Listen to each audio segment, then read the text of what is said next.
เจ้าคนหนึ่งก็ขอสบายดีทุกๆท่านเนาะสำหรับคลิปวิดีโอตัวนี้ข้าพเจ้าจะมาแนะนำวิธีการดึงเอาข้อมูลอยู่ในไฟล์ Excel มาให้ AI สร้างเป็นแดชบอร์ดเพื่อให้เฮาเบิ่งข้อมูลที่เข้าใจง่ายซึ่งจะมีวิธีในขั้นตอนใดๆนั้นมารับชมนะครับฟังไปนำกันได้เลยยกตัวอย่างว่าข้าพเจ้ามีไฟล์ Excel ที่ว่าข้าพเจ้าจะเอามาแบบง่ายๆโดยเฉพาะแม่นข้อมูลบ้านเมืองแข็งที่ว่าสังรวมทั่วประเทศหั้น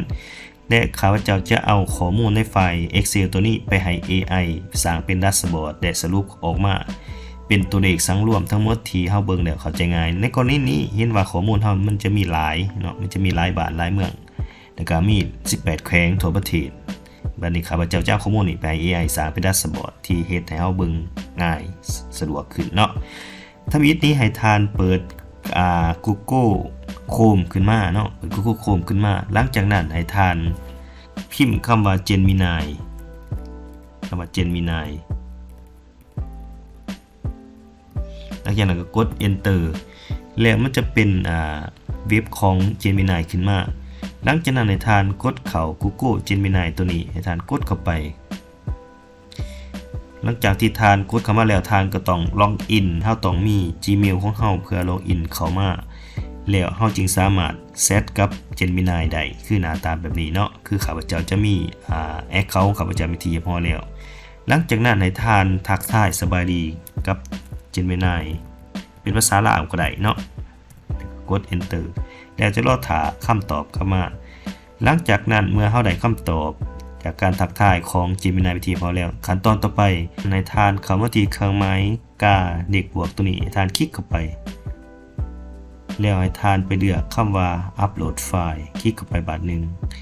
หลังจากนั้นให้ทานไปเลือกเอาไฟล์ Excel ที่ทานต้องการให้ Gemini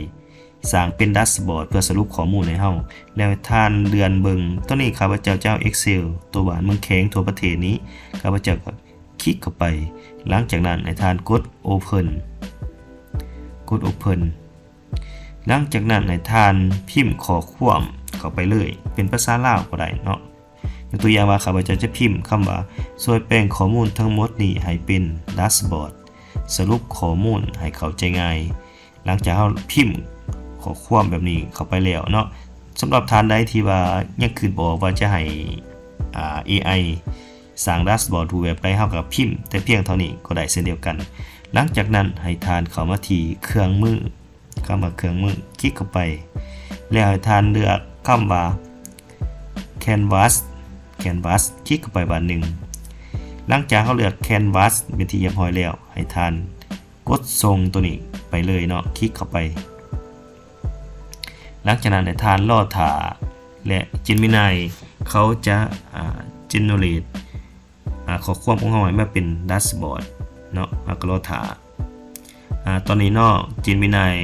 เขากำลังเขียนโค้ดให้เราตอนนี้เราก็ต้องได้รอถาว่าจะออกมาหน้าตาเป็นแบบใดสำหรับแดชบอร์ดของเราหันจากที่ว่า Gemini สร้างแดชบอร์ดข้อมูลของ Excel เข้าไปที่เรียบร้อยแล้วให้ท่านมาสังเกตเบิ่งว่าเราจะได้ข้อมูลการสังรวมตาม Excel ของเราหันเนาะเราจะเห็นได้ว่าคือมันจะมีข้อมูลของเราจะมี18แขวงเนาะแล้วก็มีเมือง148เมืองแล้วก็บาททั้งหมด 8,391 บาทอันนี้แม่นเขาจะสร้างรวมตามข้อมูล Excel ของเราสร้างเป็นแดชบอร์ดวันนี้เราลองมาเบิ่งแดชบอร์ดของเราว่ามันโอเคหรือบ่มาเบิ่งเนาะเลื่อนเบิ่งถ้าหากว่าเราเห็นเจอปัญหาที่ว่ามันยังบ่ทันชัดเจนเราก็สามารถสั่งให้เขาแก้ไขข้อมูลขึ้นก็ได้คือตัวนี้เนาะมันยาวเกินไปเราก็ให้เขาแก้ไขข้อมูลให้เราขึ้นยกตัวอย่างว่าจำนวนบาทแยกตามแขวงเราก็มาพิมพ์ซะเลยเนาะจงแก้ไข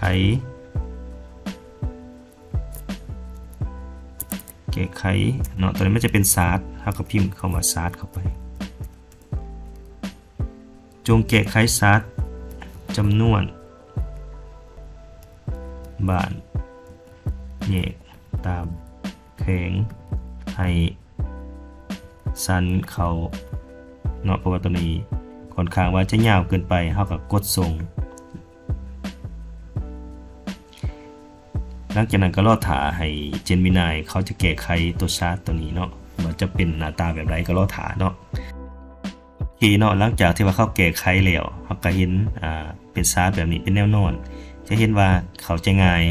เนาะจำนวนเมืองที่อย่างตามแขวงก็จะมีเนาะจะเป็นซาร์แบบนี้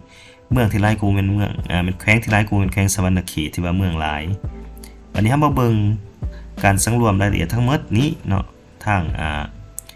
Gemini เขาจะเฮ็ดให้เฮาแบบละเอียดเลยแต่ละแขวงมีเมืองจักเมืองมีบ้านจักบ้านอันนี้เขาจะสังรวมให้เฮาแบบอัตโนมัติเลยและเขาจะสังเกตเห็นว่ามันจะมีบอนค้นหาแขวงเนาะยกตัวอย่างว่าข้าพเจ้าอยากเบิ่งแขวงจำปาสักก็พิมพ์จำปาสักเข้าไปเขาก็สามารถฟิลเตอร์ได้เนาะอันนี้ถือว่าเขาก็เฮ็ดออกมาเป็นที่น่าพอใจสำหรับข้าพเจ้าเนาะบัดนี้เฮาก็เห็นข้อมูลแล้วจะเป็นข้อมูลละเอียดตาม Excel ของเฮาหันเนาะบัดนี้เฮาได้ดัชบอร์ดไปที่พอแล้วเฮาก็สามารถแชร์แบ่งปันให้คนอื่นได้เห็นของเฮาเนาะหลังจากที่เราสร้างเป็นดัชบอร์ดที่ว่าสรุปข้อมูลแบบที่ว่าเข้าใจง่ายการแชร์ให้ท่านเลื่อนมาที่คำว่าแบ่งปันตัวนี้เนาะให้ท่านคลิกเข้าไปบัดนึงหลังจากนั้นให้ท่านกดคำว่าแบ่งปันแล้วก็รอท่าหลังจากนั้นให้ท่านเข้ามาที่สำเนาลิงก์คลิกเข้าไปบัดนึงเมื่อเฮาได้ลิงก์ไปที่พอแล้วเฮาก็ไปแชร์ทาง WhatsApp หรือว่าMessenger อย่างต่างๆก็แล้วแต่เนาะตามช่องทางออนไลน์ของเฮาหันเฮาก็สามารถส่งให้หมู่ให้เพื่อนหรือว่าส่งให้ทีมงานของเฮาก็ได้เช่นเดียวกันเนาะวันนี้ข้าพเจ้าจะเอาลิงก์มาเปิด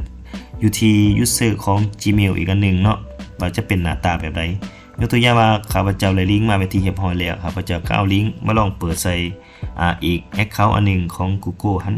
ข้าพเจ้าก็กดวางหลังจากนั้นก็กด enter เบิ่งว่าหน้าตาจะออกมาเป็นแบบใดเนาะ